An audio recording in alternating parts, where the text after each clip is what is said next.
Hey guys, Luke here, and welcome back to episode 6 of my Swansea City career mode on FIFA 16. Now obviously you can see on the screen here the first game, we're taking on Arsenal, and it is a home game. Now we're still rocking that 4-3-3 formation with the cam, and I think it's working pretty well. It's working way better than the formations we had tried to start off with, and I've got to say Gomez has he's come alive, as well as Correa as well. We've gone with Gomez up front with AU and Montero on the wings, and Montero, definitely glad to have him back in the side. We saw he had an immediate impact once he came back from injury. The Arsenal side, they actually look like they got a pretty strong side. Running a near full strength lineup. I know it's not the actual full strength lineup, but it's a pretty strong one. And I've got to say at the start, I'm really liking those, strength for strength and, the little key player focus things that FIFA 16 does. And it said, we've got one of the best defenses up against Arsenal who score the most goals. Well, they might not be the top goal scorers, but they're right up there. See Gomez here, he's on the ball, he's just holding off, just waiting for someone to make a run, and Sigurdsson's going to be the one to do that, and we hit the crossbar, the ball rolls off, and we'll pass check, but that's not where the play's going to end. You can see a Rangel on the ball, and I should mention, we also are trying to rotate the squad. I mean, you can see here, both the fullbacks aren't our normal fullbacks. Usually have Tubmanu and Norton at the moment. Even Eduardo hasn't played too much, but he scored a brilliant goal last game, and Gomez nearly scores a brilliant goal just then. But Rangel on the ball here, once again, hasn't played too much, so might be a little bit rusty, but he started off pretty well. Montero, he leaves the ball, but he goes, and there's a great save there by Petr. So basically that was just one of those things where you fate to go for the ball and then leave it, which is pretty good. It doesn't quite work as well as previous FIFAs, I've noticed, but it still works pretty well. But Welbeck here takes a nice little shot there. It is wide, and at half-time it is 0-0. I've got to say, we've been all over them. I think that was really the only chance for Arsenal, and you'll see in the second half it just continues right from the get-go, or 61 minutes in. We're going to throw the ball straight over the top, and it's to AU. He's got Sanchez running back, which I don't know if Alexis is someone who usually tracks back like that, but he did just then put enough pressure on AU, and AU sends the shot wide, which seems to be a little bit of a theme for AU, but I mean, whatever. Sigurdsson, I don't know, I think he should have done a better job there, but Gomez once again just holding up the play, wait for someone to make a run and run onto it, and there was a few options we could have done, but we took the shot. Now right here, Arsenal going to have a chance there. There's a few times we could have made a tackle already, but Welbeck ends up with the ball there. Got Cabral, he's coming across but can't get there, and Taylor in the box there. He was in no man's land, and Mesut Ozil volleys the ball into the back of the net. Absolute rocket that one, and we end up losing that one. So disappointing. I really felt like we didn't deserve to lose that. You look at the stats, we had 5 shots, 2 on target. They only had 2 shots with 1 on target. Now, they were clinical. That's sort of what happened to us earlier, except we were winning the games or just drawing. We were just taking 1 or 2 shots and end up scoring from those shots. So, it was okay, I suppose. You can see we made a few subs. We made a few subs in the game. Obviously, they didn't do anything. AU moved into camp as he did last episode or a few episodes ago when we brought Ada on. Just pretty much because we wanted a little bit more height. And Gabriel on the bench. He was on the wing. And just because we're trying to rotate the squad because there's so many fixtures all at one time at the moment. So it's it's quite annoying. I don't know. I haven't shown the calendar, but you're just gonna have to trust me in that one because that is whatever reason we'll be playing some of these players like Rangel and all those sort of ones, but. And that's the end of the month. You saw, we took a look at some of those Swedish players that we've signed and that sort of stuff, and got some pretty good signings. And also taking a look at our team report here. A lot of players have gone up by 1 or 2. I'm really happy with John Joe Shelby and Sigurdsson and that moving up. We've been working on their dribbling, which is something I want to get up, and we actually have been working on it. All the training, I don't show the training because I think it's quite boring just to look at training every week because sometimes it happens multiple times. And, it's just pretty much the same shoot every time. And I pretty much just go with Sigurdsson and Shelby, throw in one of the strikers between Gabriel and Correa, and then, send it back in Fabianski. So we saw that Matt Jarvis is actually, I think he actually might be the top goal scorer in the whole comp, but he scored a lot of goals so far, and Norwich are actually way up the table, which is quite funny. I'm pretty sure they're in the top 4, so they're absolutely killing it at the moment. Not really sure exactly how, but you know what, they are, and we've actually started off pretty well. Montero there goes on a little bit of a run there, as well as Sigurdsson with the step overs beforehand, but that was just brilliant work. And see right here, we finished up where we left off against Arsenal, just dominating but not being able to score the goals, and hopefully the game doesn't end like the Arsenal one, but Key ends up with the ball. That's a brilliant shot. That's another nice save there. And I think it's not by Ruddy. I think they sold Ruddy. I think it's by Rudd, possibly. I don't know. Maybe it is Ruddy on the in keeper. Right here, that is a really, really nice little header there. Just heads it on to Houlihan. Thankfully, Houlihan doesn't have too much pace or anything, so we sort of were able to rein him up a little bit and forced him to take a long-range shot. But right here, Norwich, they've got the numbers up the wing. You see here, Nathan Redmond gets it to Houlihan, and Houlihan gets it to Mbakini, and Mbakini, and or Bakani, I should say, ends up putting it straight at the keeper.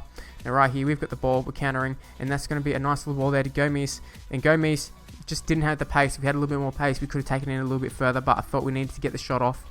We needed to at least get a shot on target rather than get tackled. But right there, we get super lucky, super lucky. In the Arsenal game, we hit the crossbar. This time, it's Norwich in this game hitting the crossbar for them. So it's still 0-0. Nathan Dyer dancing around to the fence. He's got to whip it in, and Gomez can't get his head to it. But Sigurdsson also had an opportunity, and he couldn't get his head to it either, which then resulted in a goal kick, which Norwich put it upfield. Obviously, they win the header. It's Cameron Jerome. He's very fast, and he pushes it out in front of him. Dragovic is going to try and drag him down, maybe give away a foul, I'm not really sure, but Cameron Jerome goes into the box. You see Matt Jarvis on the ball here, he passes it to Redmond, to Mbakani, and that was, I think Norwich maybe should have taken a shot earlier. They sort of just stuffed around with the ball a little bit too much, but I will say this is, there's a little bit of momentum change. I think we were pushing for the goal, pushing for the win a little bit too much, which resulted in Norwich getting a lot of counter-attacks right here. Cameron Jerome with a really nice cross, and they just stuffed the shot, really. It just was a complete waste. And then right here, 90th minute,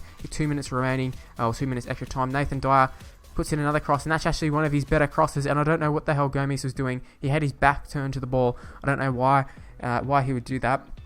And considering that, Dyer, not usually a good crosser of the ball. Either of our, and all of our wingers aren't usually that good at crossing. So for us to actually whip in a pretty nice ball, it was really disappointing that we couldn't do anything with it. Correa, also disappointed with him. He started and Gomez came off the bench, so it just showed that Correa wasn't doing anything, that we subbed him off pretty early. But I was talking about showing the training. I find it boring. I just wanted to show because I haven't done it for a long time. I just wanted to show the training, and as you can see there, it's usually like John Joe Shelby and Sigurdsson, like I said, and every now and again we'll throw in Key, and we'll just sort of rotate the last 3 spots. But Shelby's someone who I want to be building the team around, because John Joe Shelby is the best.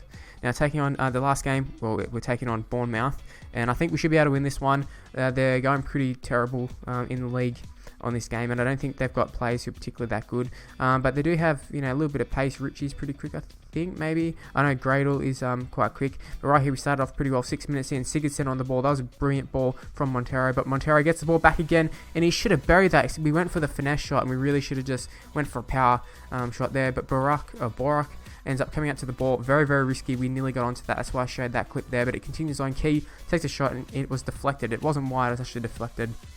But that was good work there from Bournemouth. Good scramble, and they ended up saving a goal. Well, I thought it was going to be a goal for sure, but right there, I'm not sure who it was who took the shot, but they end up setting it wide. And those are sort of the ones that you think, when it's like, when you see the shot going towards the goal, you're thinking, oh my god, it's in, it's going to curl in. Obviously it didn't though.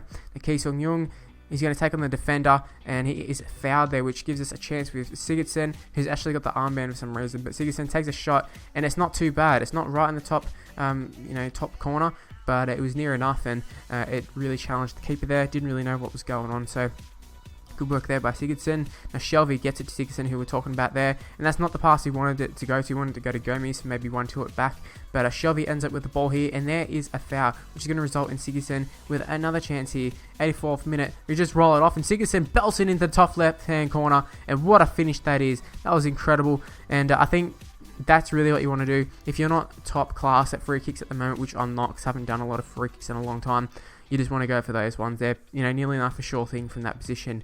And right here you can see bottom right hand corner, we went to ultra defensive, which pretty much just sends a lot of players back in the defensive line and just sit back and try and defend, which resulted in, we're just asking for pressure, which is exactly what Bournemouth is going to do. And you see here, Kyle Norton, he's up against Gradle, he wins the ball, but he's going to lose it to Gradle, and Gradle is going in, he's on the defence there, and he just belts the ball into the back of the net, and that is so disappointing. I couldn't believe that went in, especially at the time. We went to ultra defensive because we were thinking, sweet, we're good, we're going to win this one. We just have to sit back, defend, and obviously Norton just complete idiot, and it's exactly why I'm not too happy with Kyle Norton in the side. And I've been looking at right backs, and pretty sure we're going to bring in a right back in the January transfer window. Reason being is he just bad on the ball, and that's how the goal happened. Defense was okay, but as soon as he got the ball, we couldn't do anything with it. We had one final chance right at the end there, couldn't obviously do anything with it. Was looking for a pass or maybe a shot, but obviously we got neither, and they made the tackle. 1-1 is how it's finished, and what a shit sort of episode in terms of results. I mean, Arsenal, we dominated them, couldn't get the win. Did get the win the second game, I think, but this last game just couldn't do it, and it was super annoying. And sorry, Norwich, we didn't get the win actually. So no wins this episode, just draws and losses. I see Norwich there in 5th spot, but we're in 9th spot, so we're not doing too bad. But we're mid-table where we probably should be, but at the same time, I feel like we could be doing a hell of a lot better. But it is what it is, and we'll have to move on from that to next episode. And until then, hopefully you did enjoy the video. Please leave a like, subscribe to the channel, follow me on Twitter at Mr. Luke on YT. Thanks for the page in the description below, and I'll see you in the next video. Bye guys.